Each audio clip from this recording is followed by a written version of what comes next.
always has to be a shot at somebody.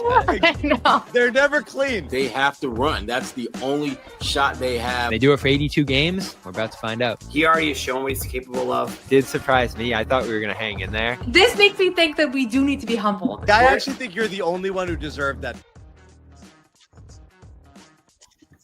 I actually think you're the only one that deserved that beating. Final words from John Zanis on the new intro.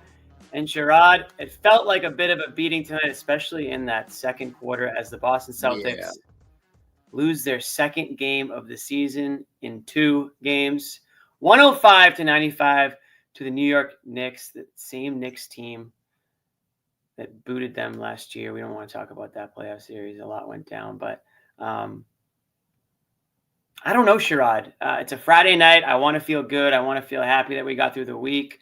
I want to feel good about watch this game, Jimmy. So how can you feel good and happy? Good about the NBA season starting up and the Celtics taking the court, but I just don't feel good right now. I don't feel good after this loss, Sherrod. There was a couple bright spots. We'll get into them, but we're not going to go full green goggles yet. We'll wait for Bobby and Noah to jump on and tell us all about Hugo Gonzalez, who is the next big star in Boston after his NBA debut tonight. And we'll get into Hugo Gonzalez in a little bit. For some reason, Amit's got the Peyton Pritchard lower third going on here. Damn it, Amit! Fix that, man. Thought you were paying attention. There we go. Celtics lose to the Knicks again, 105-95. Sherrod, what went wrong in this one? Let's I guess start. Let's start from the first half. That second quarter there, it looked like the Celtics jumped. Looks like there was going to be a competitive game. They jump into that first quarter lead, hitting some shots. Joe's getting creative with the lineups, going full subs like it was rec league back in the 90s. And you know you're just waiting for the bad kids to play and get your 4 minutes before you can go back in. What happened from the first quarter to the second quarter where this game got so far out of reach for Boston? They went down 20 points. Well, I mean, this game, there are lots of things that did not go their way. I mean, it's almost like you can look at what went their way and have that be a very short conversation. The things that jumped out in this game more than anything else, I thought, was the offensive rebounding. They gave New York way too many second and third shot opportunities. And the Celtics transition defense.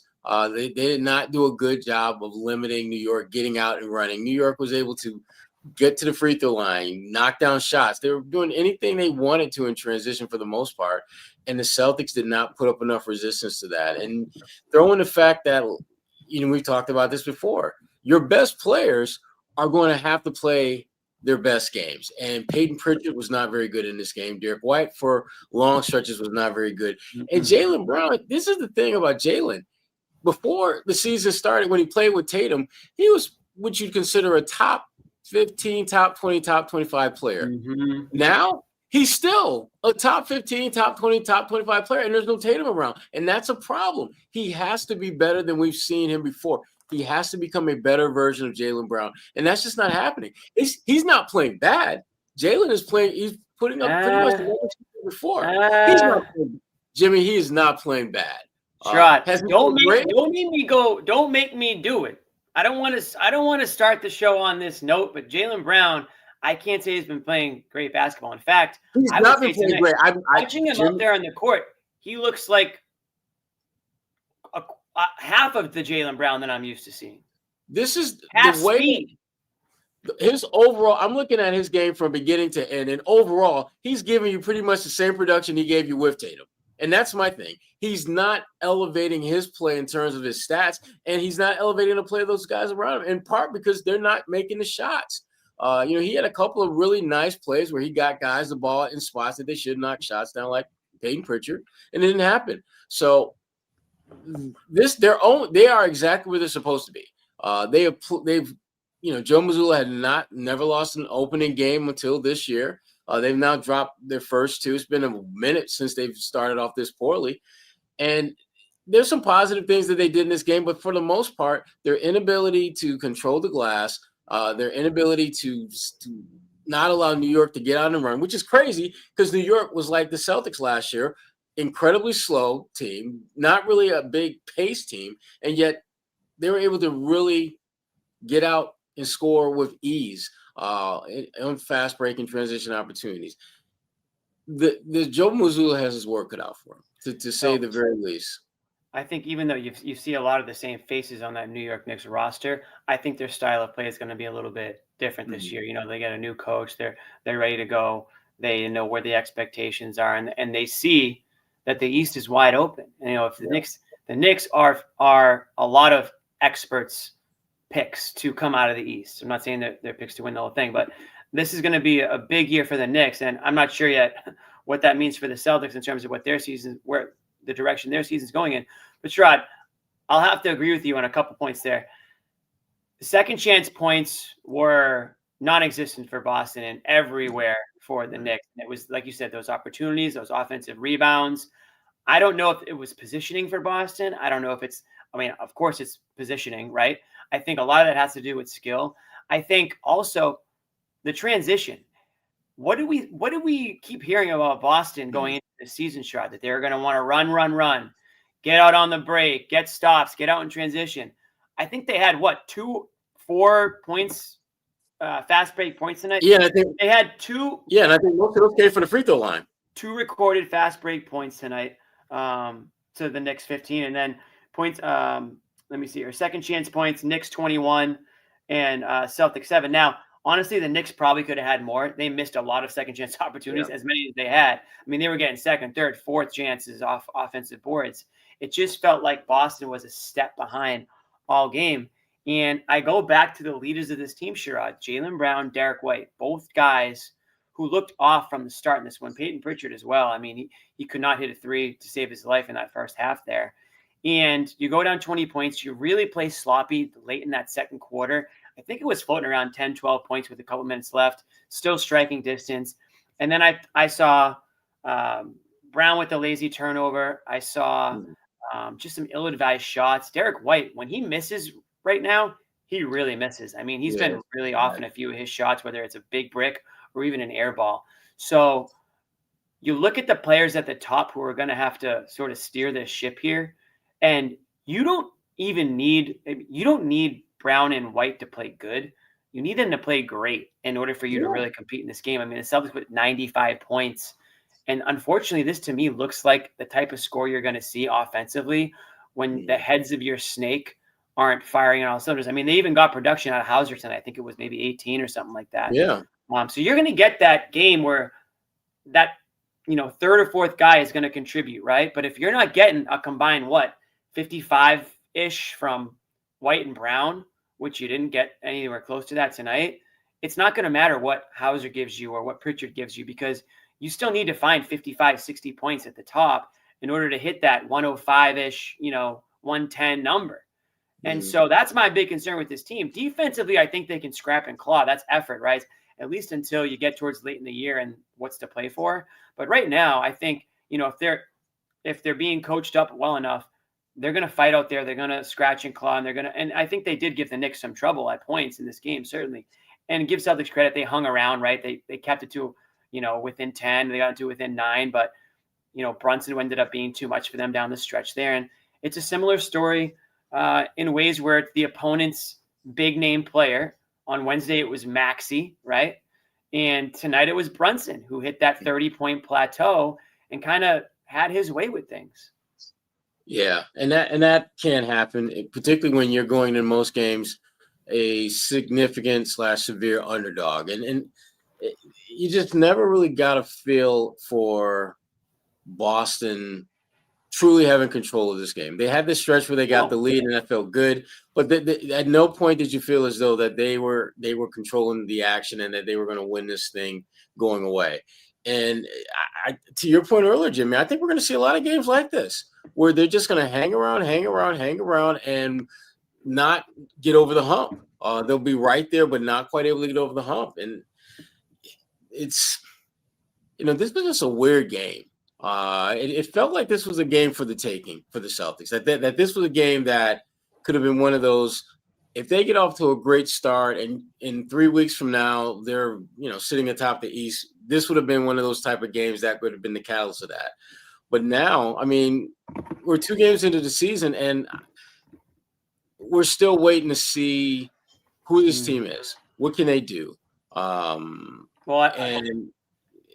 it's rough, man. These streets are rough for the Green.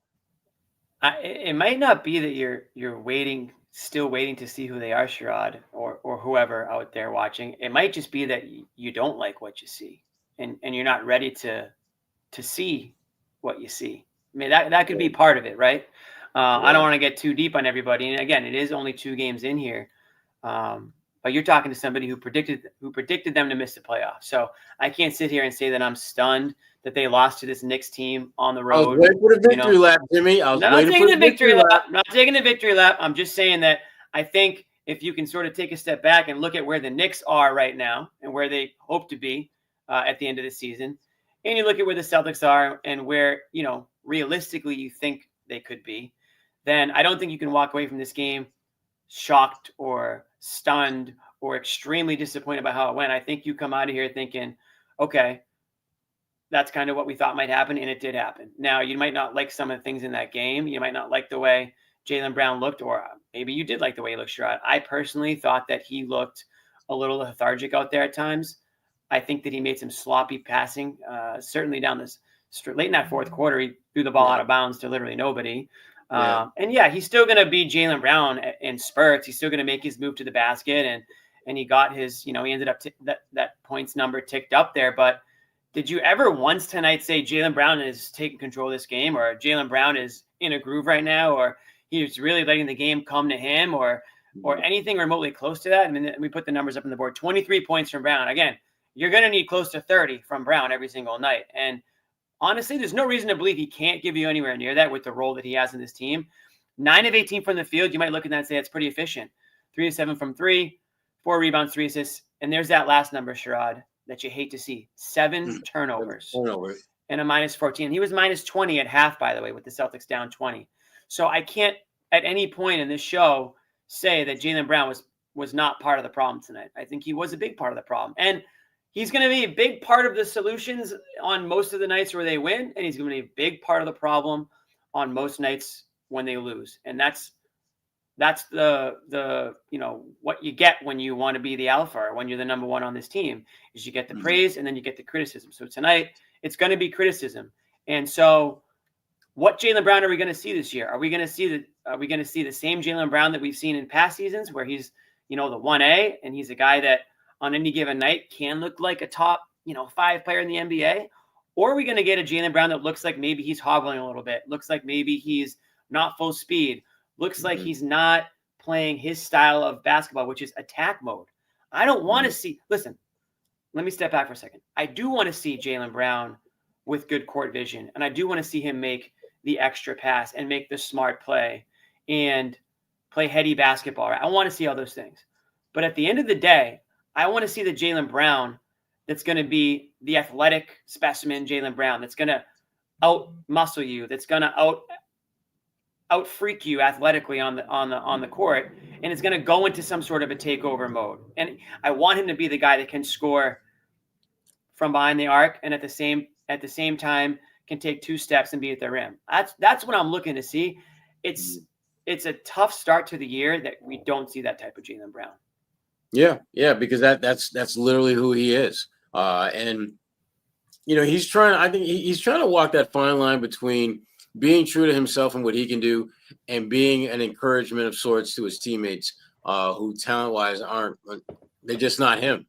And it's tough, because Jaylen needs to be, I think, and it's crazy to think this, but he needs to be a little bit more aggressive and assertive offensively. I think he doesn't he doesn't call his number nearly as much as he should, particularly when there's no Tatum around. If your numbers are damn near identical without Tatum as they are with Tatum, that's something wrong when you're the next man up as a scorer. Your numbers should be better.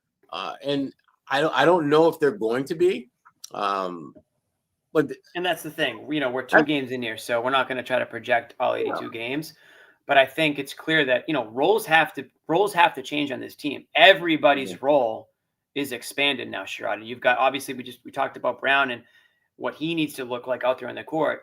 I think Derrick White has gotten the message that he needs to be more aggressive, and I think we actually have seen that. And I'm not saying he wasn't aggressive at all last year, but there was clearly points where he had to sort of take a step back as, Tatum kind of took over late in the games and Brown was trying to do his thing. I think this year you are going to see a Derrick White who is going to take control and might even do so more than Jaylen Brown, based on what I'm kind of seeing so far, at least as things kind of unfold in front of our eyes here.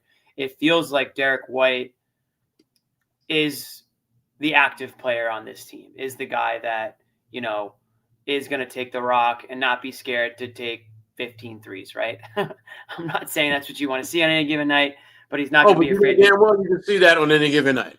Exactly. I mean, he took 11 tonight. And, the problem with tonight, Sherrod, is that he was way off. And you talk about, we can talk about Jaylen Brown all we want, but if we're going to talk about Jaylen Brown and criticize him, we got to criticize Derrick White, not so much for the turnovers. And I wouldn't say that Derrick White's style of play looks any different. I'm just saying simply when his shot's not falling and he's taking a lot more, you're going to run into big issues, because I said it last show, who's coming to save you, right? Pritchard hasn't found it yet through 2 games. Shout out Hauser. And we are going to talk positives tonight at some point. Not right away. We'll probably leave it for the Green Teamers part of the segment when Bobby and Noah come on. We'll talk Hauser. We'll certainly talk Gonzalez. And those guys, listen, if Gonzalez is the bright spot tonight, I'm happy about that. That's the silver lining in this one, because it does feel like Gonzalez is already leaps and bounds ahead of some of the other guys that have been in the league longer than him. And I think you're going to see a lot of people are clamoring in the chat. Got some text during the game. Got to get more Gonzalez. Got to get more Gonzo. Got to get more Gonzalez. Got to get more.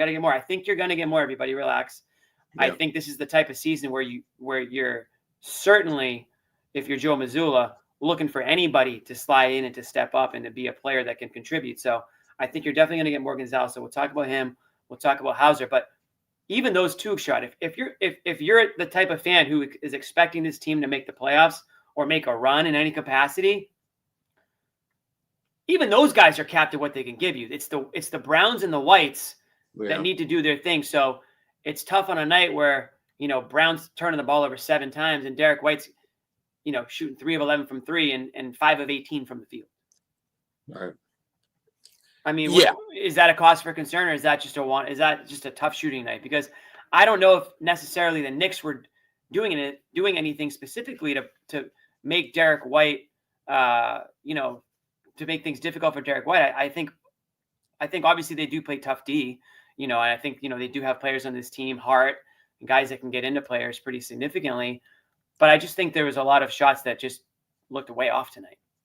Yeah, and I don't know if there's any magical solution or potion or X's and O's that's going to fix that and fix it quickly. So I think that's one of those problems that they're going to be dealing with to some capacity all season long. But can they minimize its impact on their play and winning? And I'm very pessimistic about that. I just don't think that they're built to withstand a lot of the typical ups and downs that the NBA season presents. So this is a really difficult team to get a vibe on, because the good news is they're in the Eastern Conference, which is incredibly wide open. The bad news is that there's a lot of teams that on paper are better than them in the East, and that's something that we're not accustomed to seeing. And so they're still trying to figure out how to navigate all this. And we're only 2 games into it, so there's no need to hit the panic button. But there should be a raised level of concern about this team when you look at just the way that they've lost these first 2 games on nights when they did a lot of things that positioned them to maybe steal a win. So this is going to be one of them damn seasons, man. It's going to be one of them damn seasons, and I'm told that we have Joe Mazzulla ready to go. But before we go to Joe, we want to remind everybody that their Garden Report is brought to you by our good friends at PrizePicks. That's right. Toss that up there, Ahmed. Thank you very much. You and I make decisions every day, but on PrizePicks, being right can get you paid. Don't miss any of the excitement this basketball season or football season on PrizePicks, where it's good to be right. And I know the NBA season is just getting underway, Sherrod. We can go more, we can go less on a number of NBA players right now. I think if you're watching Celtics games, you might be thinking less. I hate to say it, but hey, who's to say? Who's to say? It's a little too early, Sherrod. But the great thing about PrizePicks, it's the only app that offers stacks meaning you can pick the same player up to 3 times in the same lineup. You want to pick more on let's talk football. You want to pick more on Josh Allen's pass yards, rush yards, and touchdowns. Now you can pick all of them in the same lineup only on PrizePicks. You can do the same with Drake May, Sherrod. I think we're going to be talking Patriots a lot more on these types of shows than we have been. But download PrizePicks and use the code CLNS to get $50 in lineups after you play your first $5 lineup. That's code CLNS to get $50 in lineups after you play your first $5 lineup. PrizePicks. It's good to be right. And we're going to see just how good it is to be Joe Mazzulla right now. We're going to go to him after the Celtics drop this one to the Knicks.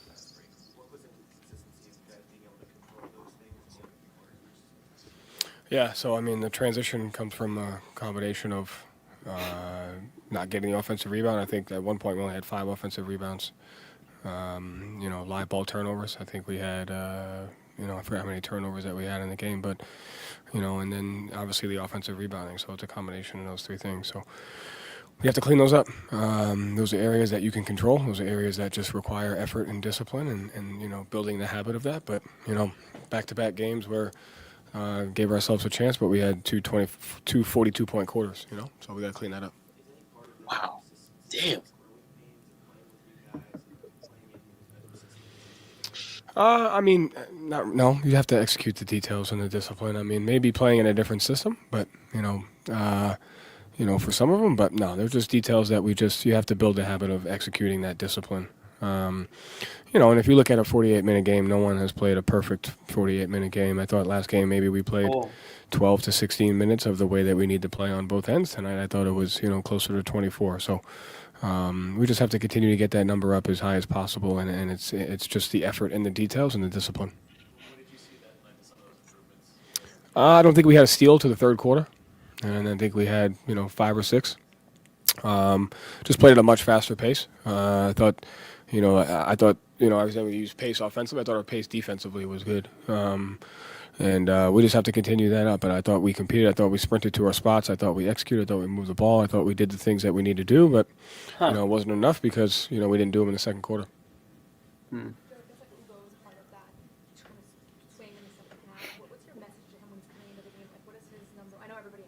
Yeah. What he did. I mean, he's been well coached, before he's gotten here. So obviously being a part of a great organization, having great coaches, so he's understand, what it takes, and I think he has a clear understanding of what his role is, and it's to, defend at the highest of levels and play with a level of, effort on the offensive end, and he's able to do that. So there's things he needs to clean up, obviously, but. I thought he did a great job helping set that third quarter tone with his effort and his toughness. You're talking Hugo there, huh? Yep. Hugo. Left. Hugo right. Yeah. Again, some of those fouls are going to come. I think we also forced 20 turnovers, so some of those are going to come. I think there's the situational ones that we have to get better at, whether it's the ones that you have to clean up on a player's tendencies, but again, we forced 20 turnovers, so I think a little bit of that comes with it. Again, with the rebounding, we have to combat it in 3 ways. We have to be as physical as we can rebounding. We have to get offensive rebounds, and we have to force more turnovers. So it's a 3-thing approach to getting that. There were moments of physicality defensively. We can be better at that, and then we got to combat it with offensive rebounding and us forcing turnovers and us not turning it over. I think if you look at those 4 categories: defensive rebounding, offensive rebound, forcing turnovers, not turning it over, we probably have a better chance at controlling 3 out of the 4 of those with our effort and our ability to control those things, and so we got to fight for those. That's a lot of words. That's a lot. Yeah. 12 minutes closer. We did it for 12 minutes last game. We probably did it for 20 to 24 today. So we're 12 minutes closer. And that's what we have to figure out. And I told the guys, there are teams that can ease into a season, and there are teams that can do that. But we have to have a sense of urgency to develop in the identity that we need. And I thought they showed that, in the second half.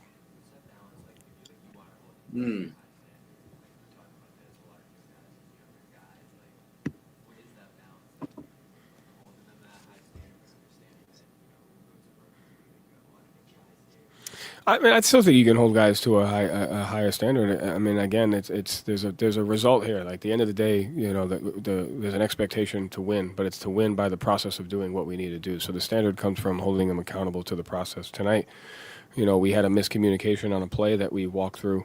We had a miscommunication on a read offensively. We can control those things regardless of if you're a rookie or a 12-year vet. Like, those are the things. So I think it's holding accountable to the things that we can control, and that's a high standard. And to me, you can't budge on that. And like I said, they're going to make mistakes, and that's okay. But they got to be mistakes of aggression and mistakes of opportunity, not mistakes of not playing hard. And I thought the second quarter was a little bit of mistakes of aggression, but I thought we got outplayed in that corner, and we just can't get outplayed.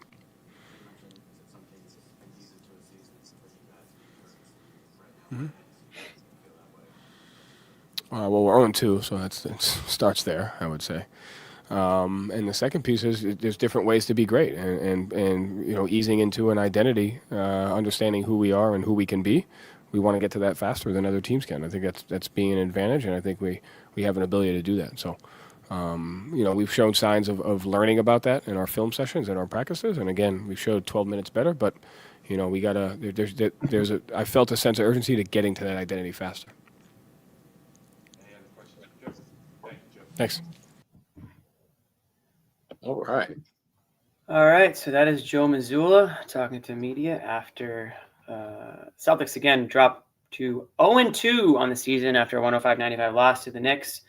Looks like Joe is a little critical of the physicality tonight in this one, Sherrod, or at least in bits and pieces. And I will say that did stand out to me a little bit on the glass. I think it just felt like the Knicks, I'm not going to say it was better positioning, but it just felt like they were just getting the balls quicker off the boards, off the rim, off the backboard. They were fighting for a little bit more. I saw some Celtics players hit the deck a few times. And again, I'm not saying it's an effort thing. I just think the Knicks were more physical out there, and it showed. And I think it showed when you look at the rebound discrepancy on the offensive rebounds there, when I think the Knicks had 21 offensive rebounds. That's insane. Compared to 7, I think, or 9 maybe from Boston. And that obviously contributes to the second chance points that they were able to put up. Yeah. And it's just a collection of cluster, for the Celtics in this one. A lot of the things that they know they have to do to win, they just didn't do. A lot of the things that they had to minimize their impact or things that, they got the doors blown off in this one. The final score does not indicate the control that New York had over. This was not a 10-point game. This was a game that the victor should have won by significantly more than that, because so many of the things that, again, the Celtics are accustomed to doing and wanting to do, it just didn't happen. And I don't feel good about how often it'll happen going forward. At some point, they're going to these kids are going to have to grow up really quick, or they're going to have to do something to just slow down the bleeding. And we'll get into it a little bit later. But for me, my favorite part of the game was seeing Hugo out there. I thought he did so many good things that. We're 30 minutes in. We can go positive for a stretch here. Why don't we toss up Hugo's stat line there, and we'll chat about him for a second. Because the thing about teams that are built the way the Celtics are right now is that your players have to do one of two things. They either have to put up big numbers or they have to make a big impact. And those two things are not necessarily mutually exclusive or combined, for that matter. And Hugo, I don't think his numbers were huge, but I thought his impact was great. Lots of hustle plays, getting guys, the ball in the different spots. He picked up 4 fouls, but he was also guarding an All-NBA player in Brunson. So, the 18, 19-year-old rookie guarding the All-NBA guy, I thought he did a good job for the most part. And Sam Hauser, we talked about him for a little bit as well. He had a really good game. But the thing about Hugo that I really like is that the things that he did, for the most part, are the things that you don't need to call his number. You don't need to make any definitive plans to get him involved. He's just going to simply play his game, and that game is going to make him someone that's involved. I thought he did a great job, defensively. And yes, he picked up 4 fouls, but he was active. He was hustling. He was giving you good energy. He was doing what your backups are supposed to do. Get in the game, cause a little ruckus, get the folks fired up. And if you're on the road, you want to make sure that you're doing something that can, keep you afloat in the game or potentially surge ahead. And I just thought that Hugo, for most of this game, checked off a lot of those boxes for the Celtics. I'm just glad Joe didn't pull the pump fake again and take him out, at the scorer's table like he did in game 1. But I'll say I was watching pretty closely in the second quarter, that the infamous second quarter when Boston was struggling. And although he was out there for some of those points, I saw him all over the place. Not necessarily saying that he was positively or negatively affecting the play at that point in that quarter.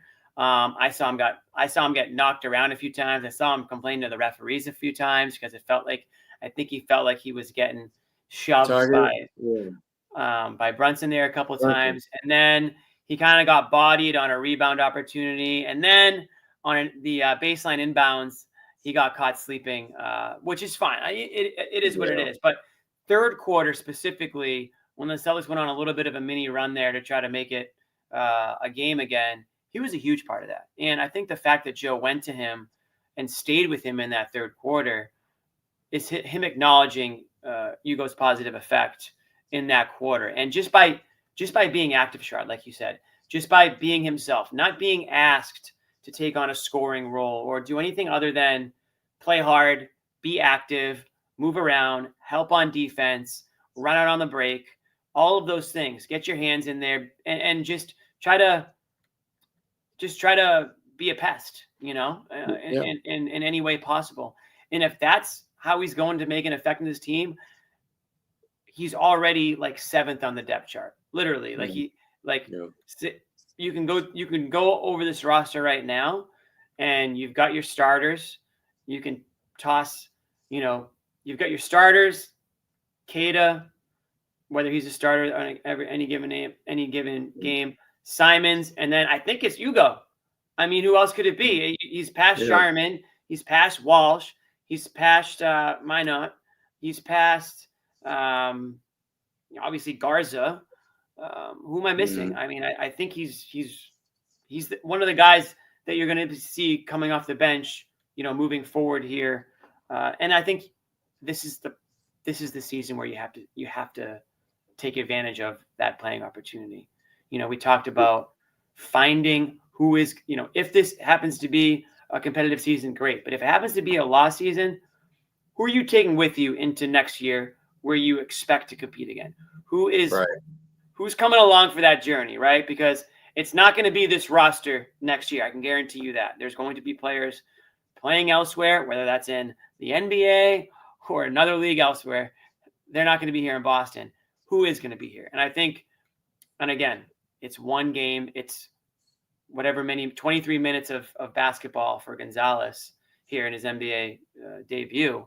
But I think he did more than enough to show that he can be a part of this rotation and contribute in winning ways. Now, I'd like to see the shot a little bit more over time, just to see what we're kind of working with here, how that's developing, and especially at the NBA level. But I don't want to force that. Until we get to that point, let Derrick White, let Brown, let Pritchard, let Hauser, let them, get Simons, who's obviously a great outside shooter, let them put the shots up.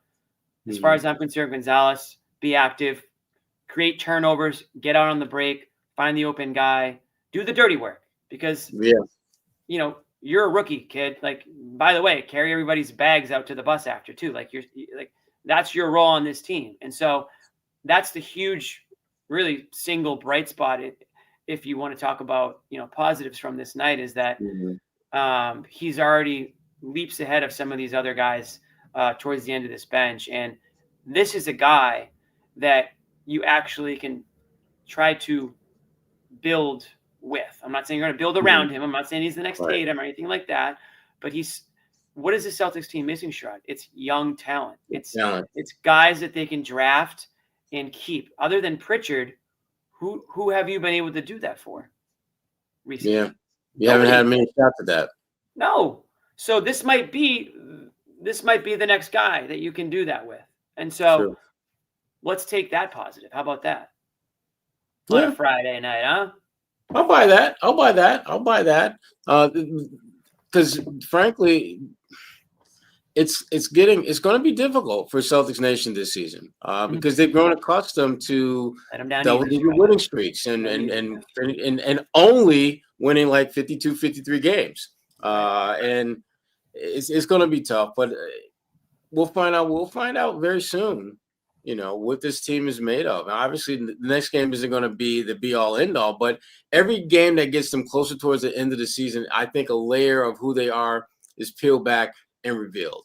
And that's, again, as they're trying to figure out how to just kind of, jumpstart winning games, it's important. It's going to be very important for them to be authentic in what they're looking to do and things of that nature. But this game was not fun, Jimmy. Not fun at all. Not fun at freaking all. Let me ask you this, Sherrod. Is this game not being fun? Is that because of the Celtics or because of the Knicks? I would say that it's more because of the Celtics. Why is that? I didn't think the Knicks did anything all that particularly special. I thought a lot of the issues that the Celtics had were just their own personal mismanagement of moments. It's just they have to be. Not only do they have to be competitive, but when they have a team that is showing some clear vulnerability, they need to be able to pounce on that. Like the Knicks, this was not a good game for the Knicks. They did a great job in terms of. What do good teams do, Sherrod? They find ways to win, even when they basically the Celtics got Celtic'd tonight by the Knicks. Right. This is what they did in the past. They play a team that they'd be favored to win by 20. Game will be tossed up in the first 3 quarters. They win by 15. Yeah. And that's the tough. You kind of just nailed it. That's the tough part is the Celtics are now the team that the Celtics used to just be able to beat by kind of just like showing up, doing a few frustrating things, but ultimately they're just too talented to lose, to a team that really is a fringe playoff team at best.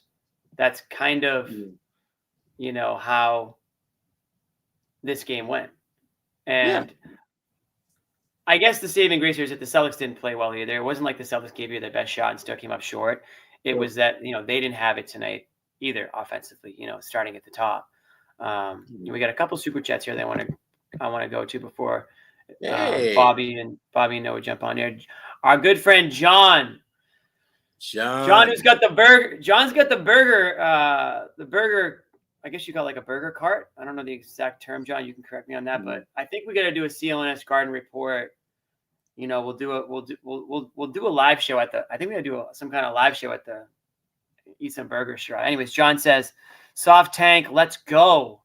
Crazy how teams 27, 8, and 6 doesn't just appear out of thin air, huh? I guess he actually is the Celtics' best player. Wow. I don't know if that's a shot at anybody, but I think if you underappreciated Tatum, and I'm not just saying that a lot of people did, but if you did, this might be a season where that appreciation shows itself a little bit. But John's in on the soft tank.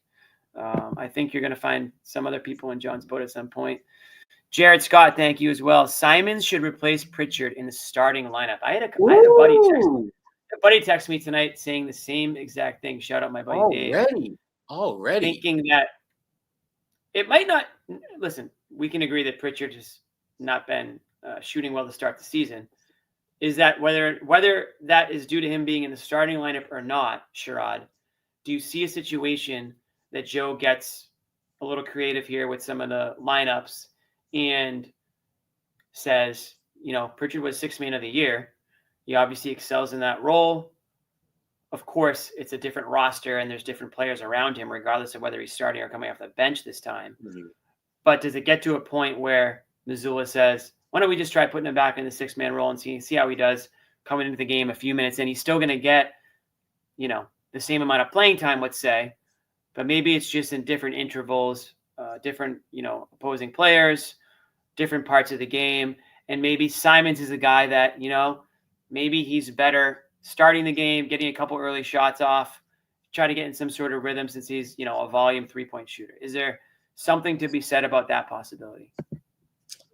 There is, but this, I'm telling you, this team, they have to get some of the biggest questions marks that we've had with this team, and it's a more of a team question than an individual one, is consistency, chemistry, compete level. Those are, to me, if this team is going to have any shot of being more than expected, they're going to have to excel in those three areas. And what we've seen, Jimmy, in these first couple of games is we've seen guys in what can, I think, be described as elevated roles. Derrick White, you're no longer the third or fourth or fifth option. You're the number two guy. And you look at Simons, no longer are you getting out there with the first unit ready to drop 20. You're coming off the bench where on a good night you might get 15. Guys there's definitely some adjustment going on with the roles that they're going to play, but I just don't get a feel that the Celtics are going to get appreciably better as the season goes on, because they're still going to be smaller than most teams. And I will say this: the decision to have Boucher out there, I think, for some pretty long stretches versus the other two bigs, I think you've got to play a style that gives you the best shot of winning. I thought Joe Mazzulla did some really good coaching things here because they knew New York wanted to run a lot of pick and roll, and they had, the way they set their defense up was when they would run the pick and roll with Brunson, he would have a guard on him. That's when you see guys like Jalen Brunson guarding like Cat, because if they run the pick and roll, Jalen switches out, and so now you've got to beat him off the dribble if you're Brunson. So I thought, from an X's and O's standpoint, I thought there was a lot that the Celtics did that was good.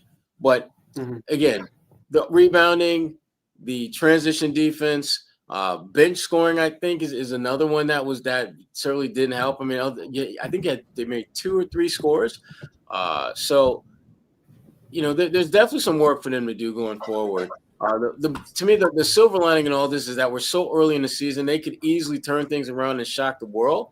But right now, they just got to find a way to play a little bit more consistently and seal the deal when they're in position to win a game. And speaking of shock the world, Bobby Manning with that beautiful beard, it's growing in, my friend. Is that a regular season beard? Because I don't know if we're growing playoff beards. By the way, this season has started for Boston. I'm gonna keep it until they get a win. Okay. How about that? Okay. How about that? They play Bobby, Detroit. I might have said that one in the chat, Bobby. I might have said it in the text chat rather than put that on actual. Yeah. Okay. Yeah. So that's the 2007 19 game losing streak, Sherrod. Q. So ready. We still need to do a poll in the Bobby? chat. I've been asking a lot of people about it, but anyway. I don't think you'll like what they say. Let's just. No. I'm not going to follow what people say. I'm just interested. Good. And you shouldn't. You should you should be you, Bobby. Be you. So, absolutely. So that's fitting for what I'm about to talk about here, because I was asking all the guys, I was asking Joe after the game, and it felt kind of weird because they're just 0-2, right? And you were just saying to Jimmy, they could figure it out here and turn things around, and they've won 5 out of the 8 quarters or whatever it is. Like, there's a lot I can look at right now and say, okay, maybe this turns around. But the stretches they've gone on where they've lost, some of the devastating, like the fourth quarter against Philly and obviously the second quarter here tonight that lost them this, it does have to be setting in for the new guys, or for the guys who have been here a little bit, like, ooh, this year is about to be different. Like, this is much different. Is that the vibe you're getting, Bobby?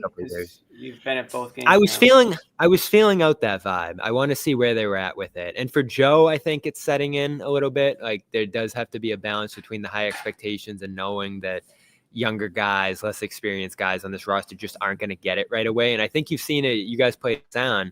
He's not freaking out. He's not, going to war with us about what we're saying and, just having these back and forth. He understands what this is going to be here. And he's still, pulling guys in and out of games, still being tough on them. But I don't think it's getting to him. And again, we're 2 games in, the way we thought it might have. Maybe he got all out of his steam in the preseason and the media game, but I sense a calm and patience from him. I think he said something to the effect, and I don't have the quote exactly, like, there's got to be an urgency and a patience, something to that effect. And I think that's where they're all at. Like, they know this thing could go off the rails pretty quickly here. We've acknowledged it as well when we look at the schedule over the next week or two. But there has to be a patience too. And I said all summer, I expect a bad start. Like, how could you not? Where are you middle of the season, later of the season? And I asked Noah, who's waiting by here to join, are we going to have a feel for where this team's at? I asked after our last game, Noah, are we going to have a feel for where this team's at 2 weeks in? And I'm with you. I don't think we will. Like, if this is a brutal 2-week stretch here and it's looking like it could be, I don't think that's necessarily going to tell the tale of where they're at later in the year. But you can't start 0-6 or 0-7 or, some of the worst case scenarios you can think of here. Noah, Is Mo here? Is Mo here? Mo is here. Yes, Mo is. I thought Mo might like my background. Yeah, Mo is. Fans are gonna hate this, Noah. I intentionally made Noah go the Knicks side. Yeah, I don't mind it. She's at the podium. Any questions for Noah after his 105? Noah's already jumping off the ship. She's on 95 win. She's on the Knicks bandwagon. I guess so. Noah, Bobby, both of you guys. Me and Sherrod have been talking for a bit about this game. We talked a lot of negatives. Before we get into the positives, what are some of the takeaways from this game? We know about the infamous second quarter. Is there something about that quarter? And we did hear Joe after, but we couldn't hear the questions as well. So if you guys could enlighten us on maybe what Joe had to say about what went wrong in that second quarter, and maybe what went right for them in the third. Differences there. Let's start with Noah. How about that? Yeah. It felt like you were the teacher for a second. It's like a 9-part question. I think the biggest thing in this game. This is my Gary Washburn question. If I had to pick one thing, it would be just, I think, across the game was the rebounding, which we knew going into the season, just based off roster construction, was going to be a challenge. We knew based off preseason that even after wins, there was a massive rebounding disparity. And I think there was a 21 offensive rebounds for the Knicks, 6 for Josh Hart, and 6 for, who was the other guy with 6 on the Knicks? Karl Anthony Towns. Offensive rebounds. So that I think that's kind of where the game was lost on the glass. Even in the second half where they were making a push, there were multiple times where they had multiple offensive rebounds on a possession, and the Knicks didn't even convert them super well. I think they were 5 of 17 on second chance points. So it could have been worse, but that's going to continue to be a theme. And I thought Joe gave a pretty transparent answer post-game about the factors that go into minimizing that. And it's not just crashing the glass, but it's getting more of your own offensive rebounds. It's not turning the ball over. Like, there are things that put them out of position. But I couldn't help but think there was also, because of the style of defense that they're playing right now, they're finding themselves scrambling more than they would when they were just playing. Oh, did we lose Noah? It's like, that you did recover. Oh, you're back. You got me? Yep. We lost you for a second. Just I think the defensive system puts them a little bit out of position already, and then they're also a little bit undersized. So Jaylen's brought that up after both games, that's a challenge. That's something that they're going to have to deal with. And I said this to you, Jimmy. I texted you during the game too, because I know you were interested in this. But the fact that this team's going to give up threes this year because they're scrambling around, because they're throwing extra help in the lane, I thought the Knicks keyed into that pretty precisely throughout the game. Like, they were on it where the help was coming from. They were getting shots out of the corners. They were getting shots above the break when it was coming from there. And they hit a lot of threes in this game. So that's something they're balancing here. It's great that they're forcing a lot of turnovers. I like the defensive activity, but it's coming at the cost of a lot of 3-pointers. And maybe we can sit here and say there'll be some teams that aren't as good at shooting, or there'll be some bad shooting nights in the other direction that they'll take advantage of, and that'll sort itself out and their opponents will regress to the mean. I would have to guess, if we were looking at the expected shooting so far for the Knicks and the Sixers, it wouldn't be as good as it's been here. But you're going to ride that wave a little bit this year if you're giving up a lot of 3-point attempts of other team gets hot and hits them all, other team cools down and they win on that. And that's the ride they've been waving offensive. That's the wave they've been riding offensively for a while here, obviously, right? Miss threes. That's actually the wave they're going to be riding defensively this year, it feels like, because they're going to give up a lot of 3-pointers. How many open threes were the Knicks shooting in this game? It was a ton. Yeah, it was. What did you guys think about the lack of transition basketball from Boston. I mean, all going into the regular season.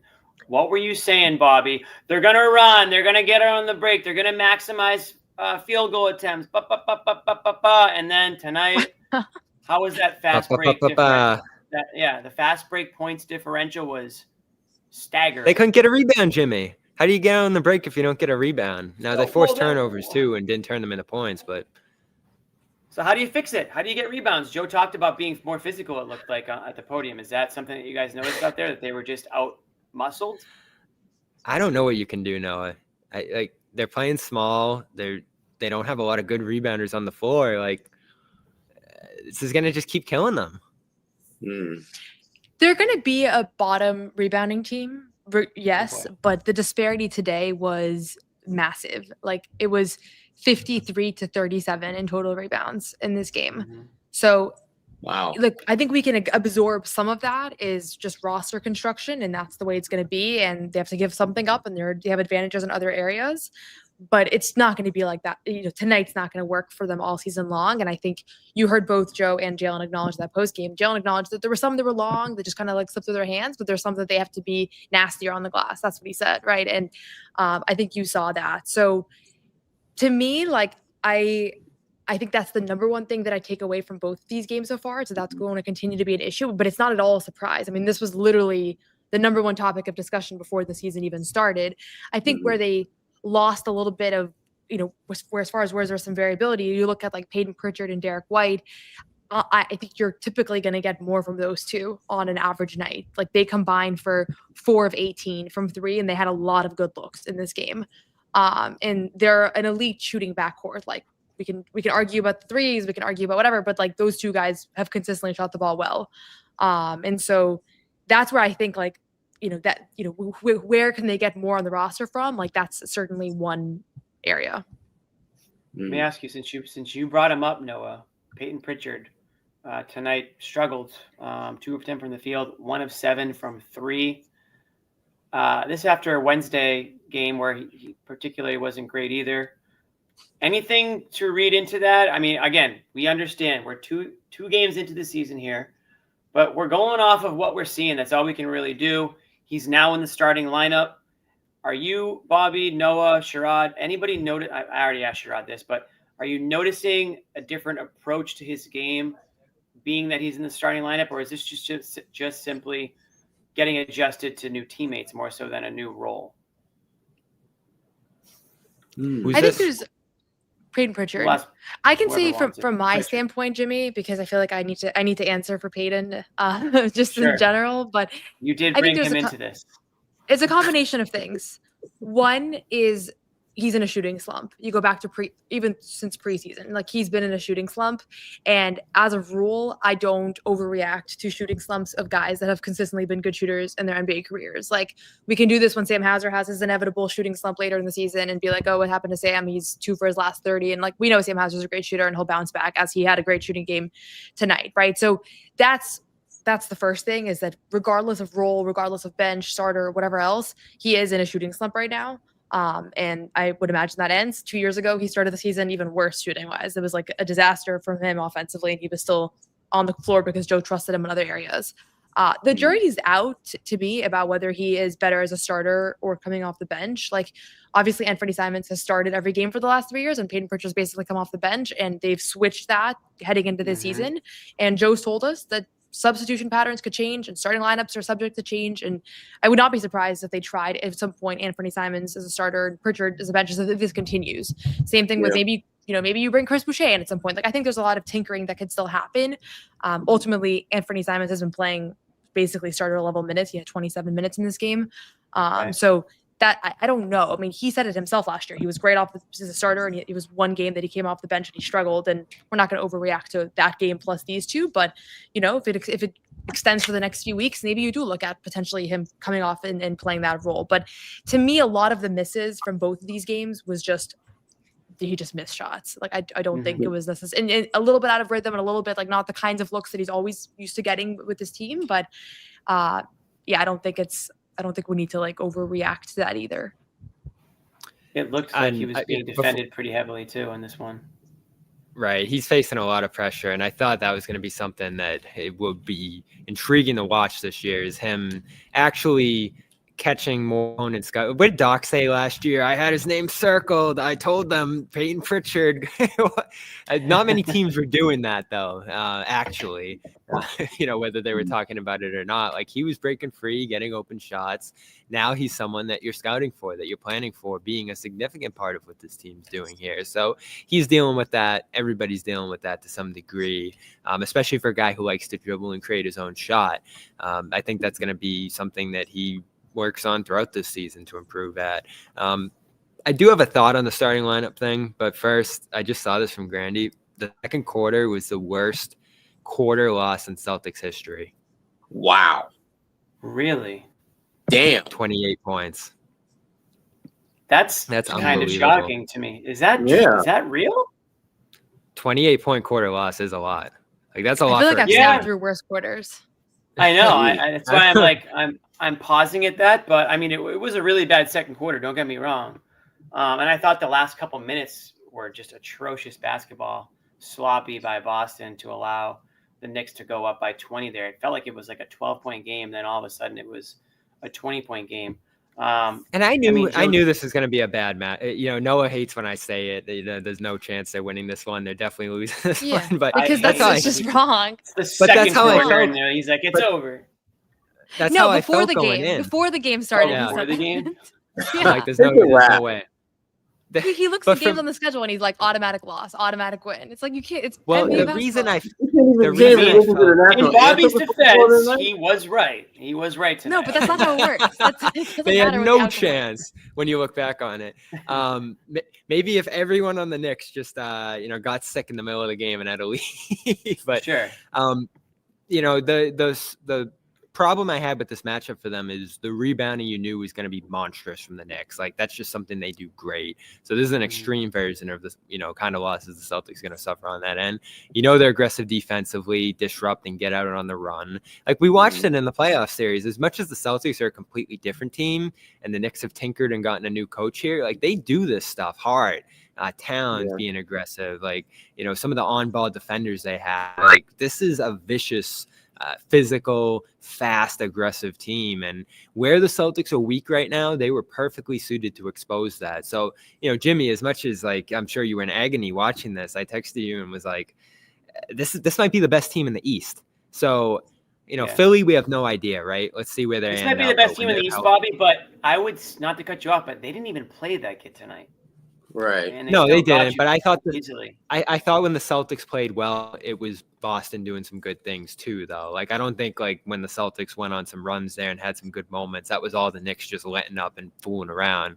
I think the Celtics have done some good things for stretches here. Mm-hmm. It's just, can it all connect? And Noah, I mean, you were looking at a lot of the rotations and substitutions throughout this game. Is it being tough on guys? Is it pulling them out when they're making mistakes, or are they searching right now? Because this was an even more extreme example of Joe going deeper into his rotation and subbing guys in and out than what we even saw on opening night. And even in the preseason, I felt like. Yeah, I didn't think that the first quarter hockey subs was him being tough on guys because they were playing well in that first stint.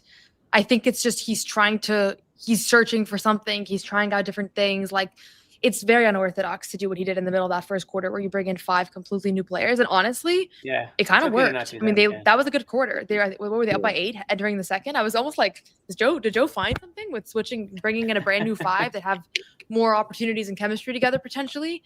And then obviously that first quarter didn't end up becoming so relevant by the time we got to halftime. But that actually went in the other direction, because it wasn't like he was punishing those 5 guys, right? No, right, for sure. I think.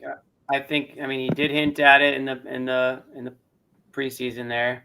I did find it to be probably unnecessary, but I think, to your guys' point, he looks down at the bench and he sees basically like 7 through 12 could be anybody on any given night at this point, right? I mean, I think guys are going to slowly maybe slot into their roles on the depth chart, and one of those guys I want to sort of lead into right now. You guys are talking about possible starting lineup changes. I got people all over the place saying, start this guy right here, I can put this up on the screen, if this works. I thought it was crazy How to about- say he might average 15 minutes a game, huh, Jimmy? How about? I never said it was crazy, Noah. I never. Well, John's not here, and you're you're the closest thing to John right now. No, ouch. The That is early the meanest victory thing you've lap. ever Be said careful. to me. It's too soon. Noah It's too soon. on Twitter, I really think that Hugo Gonzalez is going to become a great NBA player. I don't think we need to use these tweets like I said something so profound And that we're listen, we're giving you. Listen, we're leading. We're using that as our lead-in, Noah, to the Hugo segment that I know everybody wants to have. Everybody, we're trying to find some silver linings in tonight's game, and I think we got a big one tonight with his performance. So, Noah, we'll start with you, since it was one of your bold predictions that he was going to. I mean, basically, you said Rookie of the Year. As you were close to saying that. So I did not. No, this you is would have not- said that. You, Mr. They don't make a single 2-point shot the entire game. That's still possible. There's a lot of games left to play. Honestly- but you have the floor Okay. on Hugo. I love Hugo. I mean, I felt this way from preseason. It's not about he's scoring the ball incredibly well, or even like nothing on the box score jumps out at you. But watching him play, I think everybody I've talked to, media members, everybody, like he has it. He just has this feel for the game, especially on the defensive end. But honestly, offensively, he's not as behind as I thought he would be, considering how young he is and how he really wasn't advertised as a huge defender, as an offensive player. Like he just has it. And to come into and make your NBA debut at Madison Square Garden, basically with a team already losing by quite a bit and really struggling, because that was really where he played the bulk of his minutes, was in that second half. Like he brought a level of intensity and tenacity on that end that nobody else really had. And Jaylen said in post game, he was like, it can't just be the rookie, but credit to him for coming in and playing with that pace. And this is what we've seen from him really all of preseason as well. So Summer League, I think you saw flashes of it, and Sam Hauser saw that post game. But I think training camp and really getting up to speed with the system made a huge difference for him, because when we saw him again 8 weeks later, to me, he looked very different on that end. And this is why a lot of people had projected him to be a lottery pick before last year, and why some people thought he was a steal in this draft, was because a year ago, everybody thought he was going to be a top 10 pick, and then he just doesn't play at Real Madrid, right? But he's still the same guy with the same physical abilities. So that's my number one takeaway from this game, is if we're thinking about the future, like I think this guy is going to be an important part of the Celtics' future. Well, right And now, go ahead. You got it, Bobby. I was gonna say his stoicism impresses me too. Like he's not getting caught away with this being his first night. Did you guys listen to his sound? No. Oh, incredible sound. He All-time sound. It's Yeah, on he it. wasn't It's on it. He wasn't getting caught up in this moment. Like he was tough on himself for losing, didn't want to celebrate his first game because they lost. And then I asked him, how do you become such a good defender? Because I think we all came out of this game saying, wow, that was great defense from him, great energy. And he was like, I'm not going to talk about being a good defender on a night Brunson scored 30. So we learned that about him in Summer League. That he's tough on himself, holds himself to a high standard.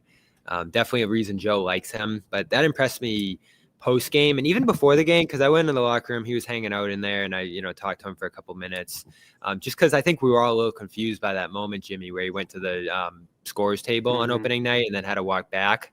And like I said, it was about matchups, it was about flow of the game. Like sometimes things don't come together in those moments, and he responded pretty well to that. No, I remember like he just kind of like jogged to the bench and like had a almost a little grin on his face, and just kept his energy up. So high fives. The guy's professional, and it shows when we talk to him. It shows on the court. The way he handles himself, clearly you look at his body and his physique, like that looks professional too.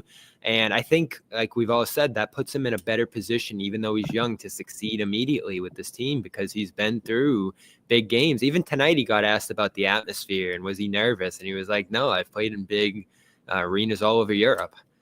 So it was impressive. Like that's the word I just keep using with him over and over and over again. I'm so impressed, because we didn't know anything about him. No one even heard of him. He didn't play over there. Like this is all a pleasant surprise for everybody. I'm sure even the Celtics, who, as we've said, we're probably expecting him to be in Maine this year, and that does not look like it's going to happen right now.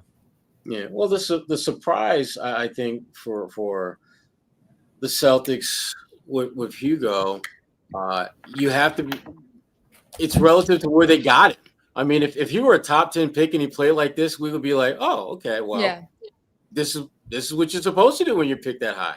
But the fact that he was picked, near the end of the first round, a late first round pick, where guys are fortunate enough to just, actually be on the active roster and not with the G League affiliate is a victory of sorts. And the fact that he's going to play, there's no doubt he's going to play, because the things that he does, you can't replicate energy. You either play with great energy or you don't. It's not something that you can just kind of put in a bottle, put a package on it, and ship it to wherever it needs to go to, and it's going to be there. And that's what they need, because right now they don't have the ability to have guys that when they go into games, if this guy wins his matchup, or if the better player at that position performs well, the Celtics win, because many positions now, they don't have the advantage at that position. So that you're going to need wild cards. You're going to need X factors. You're going to need guys like Hugo to come in there, cause a little chaos, and give your team a chance to win and be a agitator / disruptor. I love the fact that he spent a lot of time guarding Brunson. That is going to help. Amazing. Talk about impressive. That's your first NBA matchup for the most part tonight. Yeah. Unreal. Yeah. And they were going. Sorry, Sherrod, what were you saying? No, I was just going to say, and he didn't get smoked. I mean, Brunson made tough shots, but that's what you want. I mean, if he's going to make shots, make sure that you're contesting them and making him shoot in as uncomfortable situation and surroundings as possible. And I thought Hugo, for the most part, did that. I thought he was doing the best he could, putting a body on Brunson, and he wasn't getting any whistles, that's for sure. Nothing was going his way. So I do, hats off to Hugo. I want to see, I said this to Sherrod early in the show, I want to see the shot a little bit. I want to see what we're working with here in terms of the jump shot, because ultimately that's going to make or break his career, right? I love the effort. I love that he's a kind of a pest out there and he's all over the place. And that's what you want to see out of a bench player who's trying to carve a role for himself and just affect winning basketball in any way he can. Now, we do have some of that Hugo sound that you guys mentioned. We're going to go to that right now and see what he had to say after this game and his NBA debut. Out there tonight, first game. NBA. All good. We got the win. And most important thing, we were playing a good basketball today. We were trying to make it the things that we were doing in practice. I think that we'll be practicing a lot. I'm happy because it's the first win, but still preseason. Still need to figure out a lot of things. Did the level feel noticeably different from Summer League? I mean, of course, it's a raised up level, I would say. Also different pace. We want to play with a pace that not much teams want to play like. We want to make them uncomfortable. So probably also, apart from the highest level, we also have improved from. Hold on, I don't think this is from tonight. I feel like you were able to show what? I mean, I don't think this is tonight. Wait, this is not from tonight. What is this from? I don't know. Damn it, Amit. Hey, I was looking at the whiteboard. I was like, wait, that's not New York. Okay, I was like, I must be tripping out, so I just didn't say anything. I didn't know what, dude. Listen, I'm like Ron. Listen, I'm Ron Burgundy Bobby, up here, guys. That took us. You put something in front of me. Point out. I'm hitting play. I just saw Hugo. I'm like, oh. Well, the problem was I couldn't really hear it that well, so I didn't know exactly what he was even saying. It's an all-time Garden Report fail, and the fail is on our part, Bobby, because he did 4 questions before either of us said it. Yeah. Sherrod, where are our reporters? There we go. There's Hugo. Telling us that, that wasn't the right one. all good. Oh my God. We got One the right more one time. now? Damn it, Amit. All right, let's try this again. Wow. We lost the game that we could. Thank you so much. We working in detail with our people there. What is going on here? And, Listen, it's all good. Okay, let's see if we can get this one. Well, luckily for me, I got experience in other arenas in Europe that are crazy, so that plays in my side. But yeah, of course, that's making my NBA debut. That's something that happens every day. Did Joe tell you something before the game, before you went in, of what he wanted to see from you? No, just play with energy. Yeah, play with energy, I would say. What are you trying to do against Brunson? You did that. What are you trying to take away when you pick him up? Well, I guess player like that, you can do many things. You just can try to make him feel uncomfortable. He still did a really good game, so we gotta still focusing on our defensive end and then how we're able to run it. How did you become such a good defender? Like, what would you credit? Well, I would say Bobby already crowning him Jaylen Brown Defensive Player of the Year. dropped 30 points today, so it's not the day to say that I'm a great defender. I would say that. Seriously. But still, just I try to have my energy and to have whatever Joe is asking me to do. That's my job right now, so I'll do it every time. You said you guys are still working on the details. What does that look like getting better game to game? Like, it seems like you guys are really honing in on those at certain points, but then other times it goes away. Like, what goes into doing it consistently? Well, when I say we're focusing on the details, it's not a process, but something that is going to be for all 82 games. We want to have our basics and then focus on our details, because at the end of the day, details is what wins the games, you know. So basically, having those details, rotations, personnel, whatever, to make plays and win the game at the end. Was there anything that surprised you tonight? Well, I would say it was a physical game. Two teams that really want to win, really competitive teams, so that'll be it. Thanks, Good. Thank you, Hugo. Thank you, Hugo. All right. Impressive That stuff. was Hugo Gonzalez, the correct The updated correct version. video. Let me get that off the screen here. Guys, we gotta interrupt this segment to put up this super chat that we just Yeah, I was got. gonna say. Since we're talking about the young guys, a massive shout out to, I don't even know how to say this, Derrick W. Kim Edit, something like that. 200 bones. Wow. Split four. And Guys. there's no country code on the back of that, so this is like USD. No, that's USD. This isn't like the Yeah. stuff we get sometimes from Timbuktu. No offense to the people out there. We love it. We love We love all our the Timbuktu. donations. I don't even know where that is. He says, need to play the young guys. I'm going to need much more Hugo until JT comes back. Drinks and vegan pizzas. No, Wow. on me.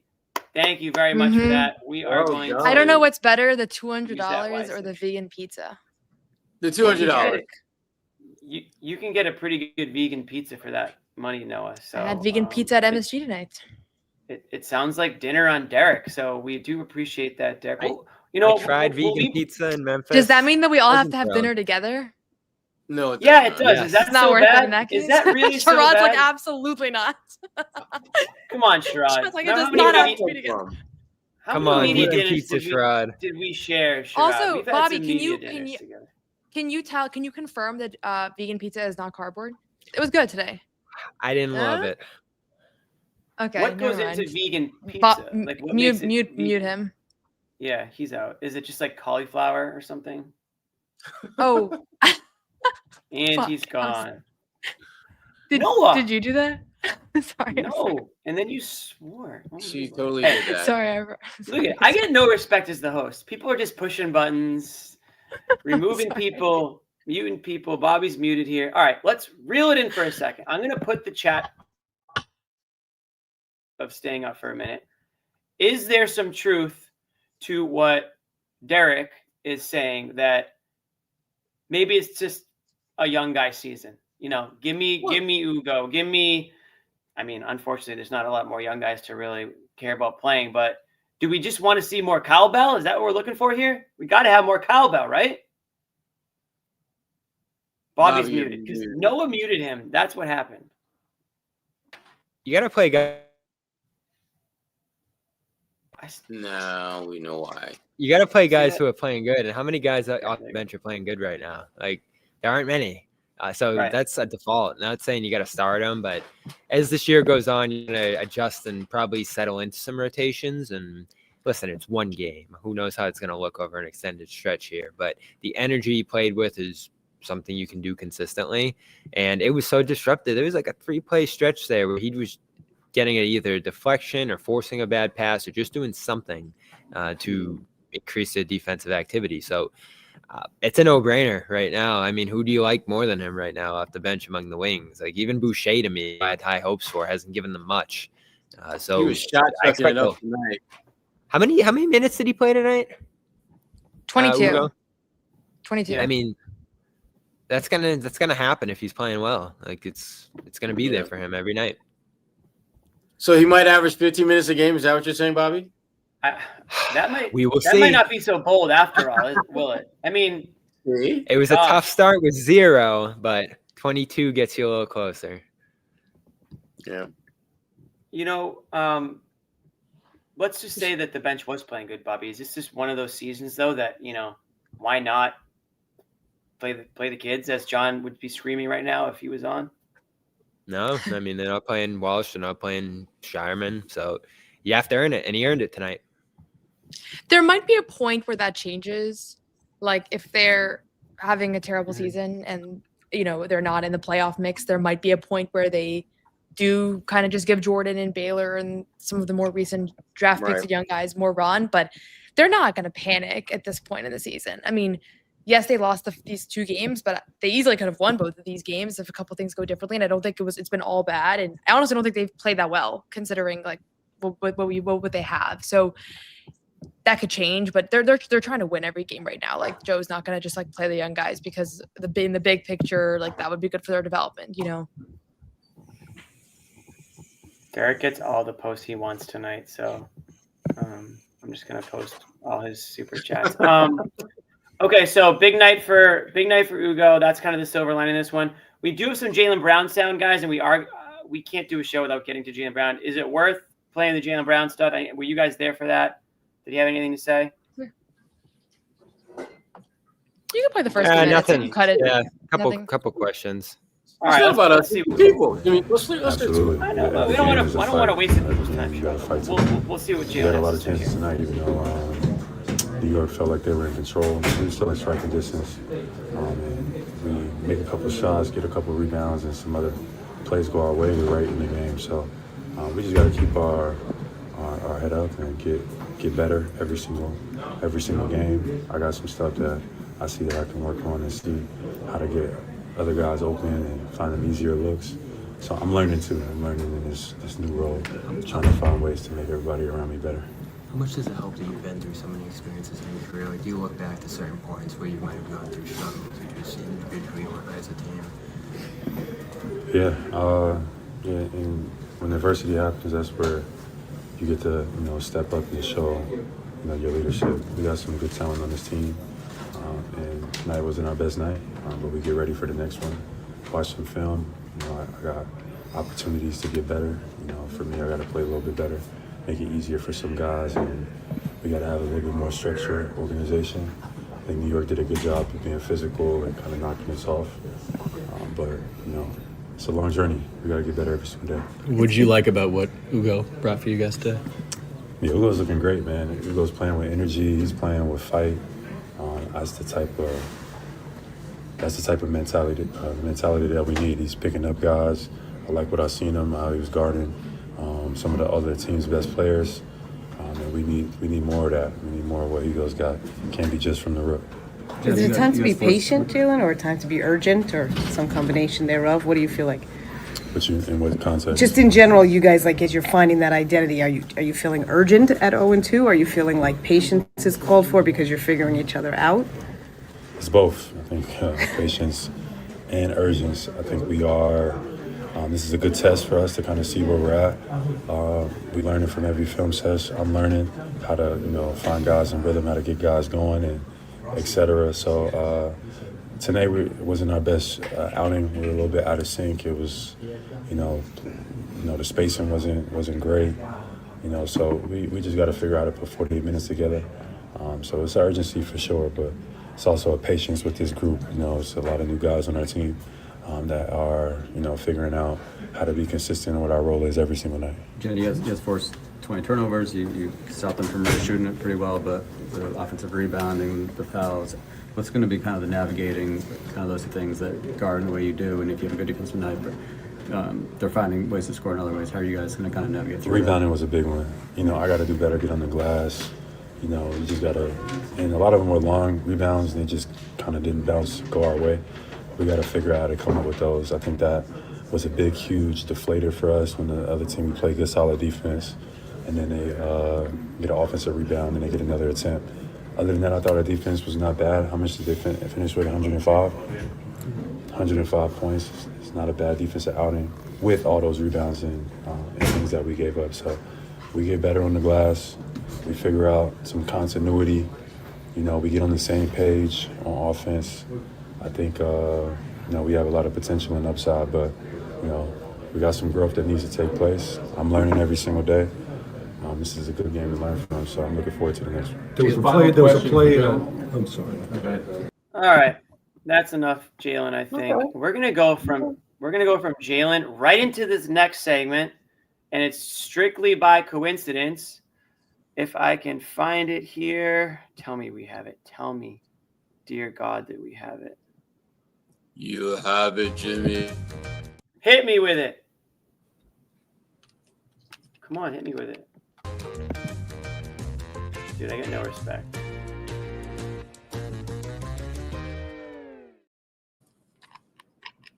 I was gonna say, damn, did she just disappear? Oh, Well done. That was pretty good. Thank you. It's that time of night, folks. Blame Noah's time. favorite part of the show. This is Noah's favorite part of the show. I'm told that Noah and Bobby have to dip out, so we're gonna wrap things up right now. We're gonna do blame pie, and then we'll get them on air. Noah, I hate to say it, but this might be a blame pie heavy season the way things are shaping up. We're not going to do it after every loss. We're not going to do it after every loss, but I think we just need to get in the groove of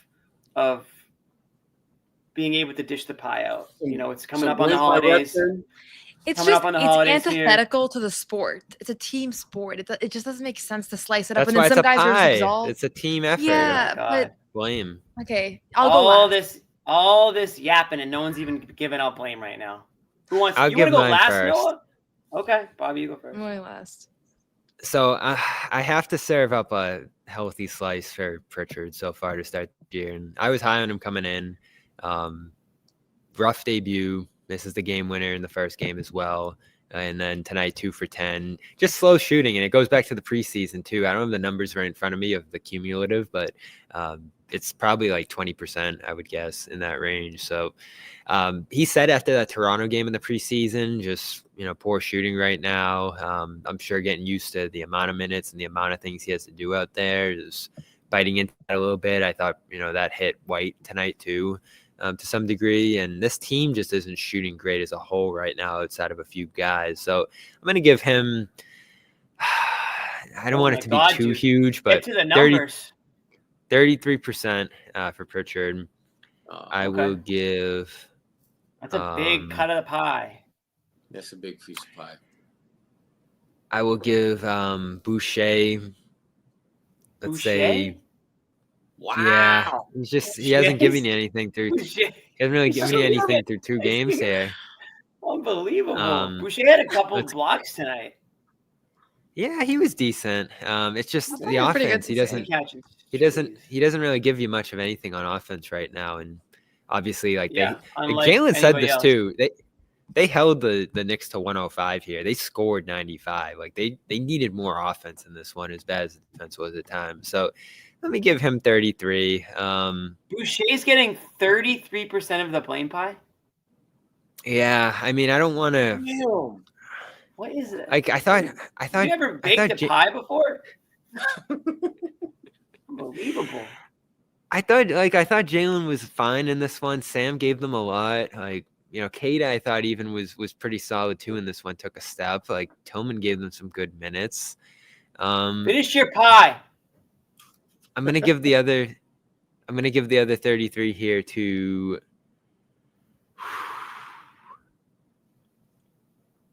Derrick. A lot of missed shots. Okay. Wow. It's a 3-way pie. White, Derrick, Pritchard, Boucher, and Pritchard. Poor Boucher. Guy can't Wow. sift the court, and he's getting Yeah. 1/3 of the blame. Damn.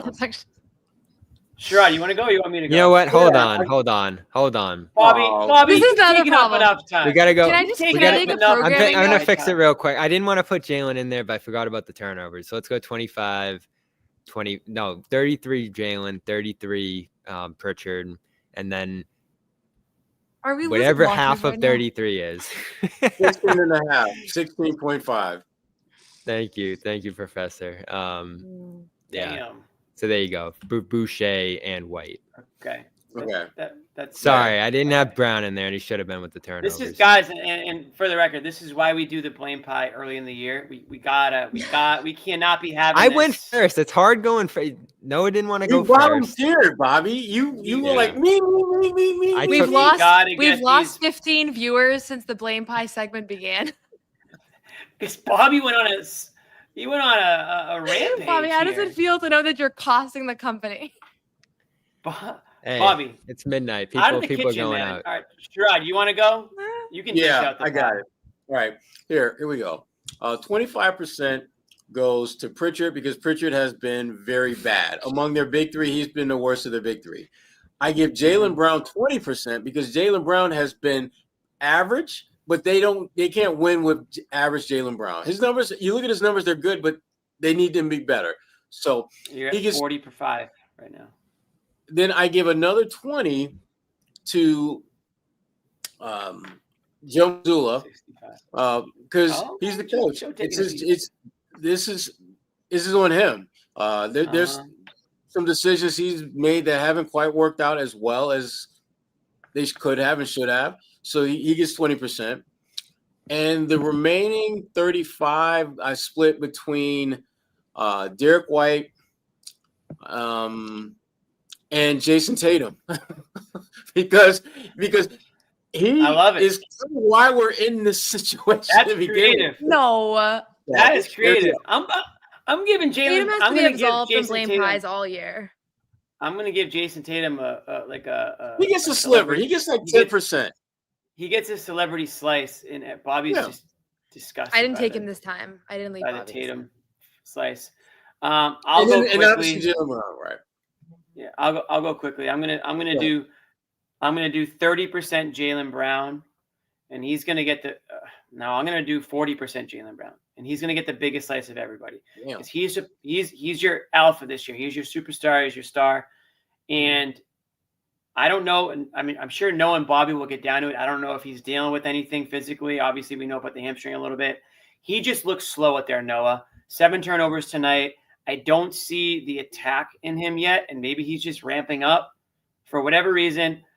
It's a good thing he gets a big slice of the blame pie because if this was the Jaylen Brown we all knew, we would be in huge trouble. The hope is that he can elevate his game. So he's getting 40%.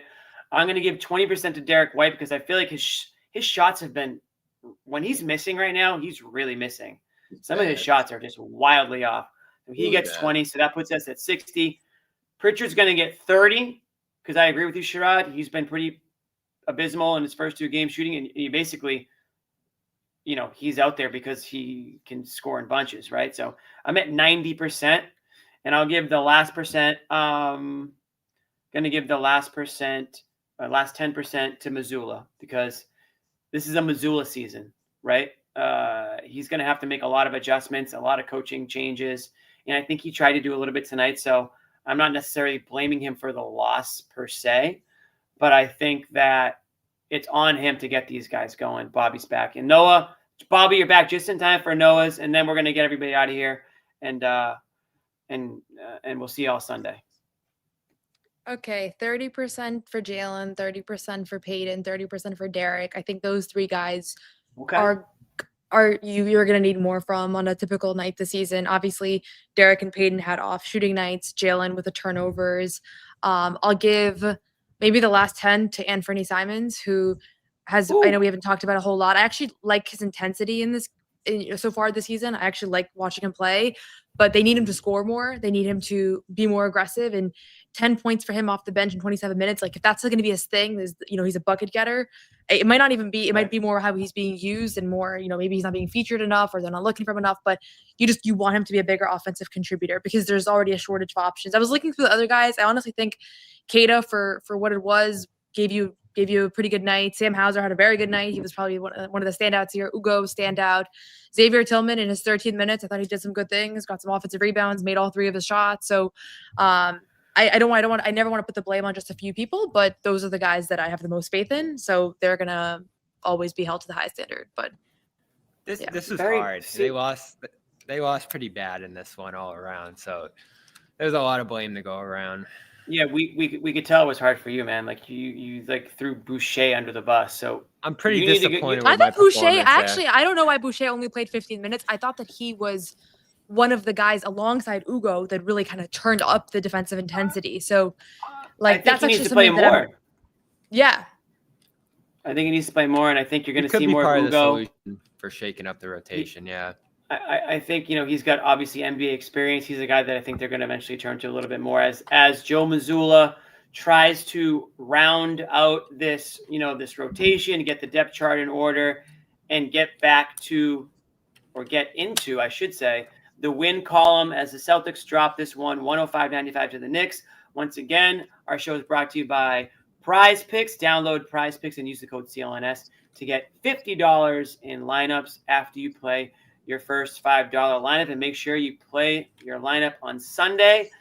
Celtics, Pistons, I think that's a 3:30 start. We will have you guys covered in full. We'll be out there in Detroit. We'll be here at home, ready to talk about this game. Hopefully the Celtics can win this one, or we're going to be stuck watching Bobby's beard continue to grow, which I don't think anybody wants to see. We will sign off from here, guys. Amit, hit me with the outro. Please hit me with the outro.